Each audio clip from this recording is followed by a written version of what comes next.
गणपती बाप्पाची मूर्ती कोसळली, पण यामागे भक्ती कारणीभूत नव्हती, तर आपली सेफ्टी कमी पडली. पण नेमकं असं झालं तरी काय, की अचानक एवढी मोठी मूर्ती अचानक कोसळली? मी तुमचा जयू.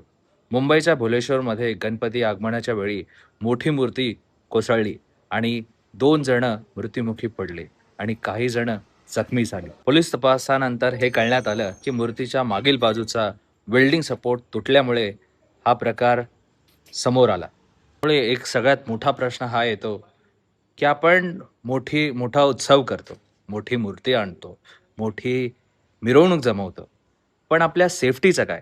भक्तांमध्ये भावना असणं गरजेचं आहे आणि त्याचबरोबर उत्सव साजरा करताना सेफ्टीचं पण तेवढंच भान राहिलं पाहिजे. अगर मूर्ती मोठी असेल, तर स्ट्रक्चरल सपोर्ट, वेट डिस्ट्रिब्युशन, ट्रान्सपोर्टचा जो रूट असेल तो ओव्हरहेड वायर्स झाली आणि त्याचबरोबर क्राउड सेफ्टी या प्रत्येक गोष्टीचं भान राहिलं पाहिजे. अशा काही दुर्घटनांनंतर दुःख व्यक्त करून थांबायचं नाही. पण पुढच्या वेळी या दुर्घटनातून काहीतरी शिकायचं आणि नेक्स्ट टाईम 1% बेटर बनायचं. आता आपल्या गणेश भक्तांना एक प्रश्न. तुम्हाला काय वाटतं? अशा मोठ्या मूर्तींसाठी काहीतरी सेफ्टी चेक्स असायला हवेत का? And if you think, then please comment down. And if you like this kind of content, you know what to do it.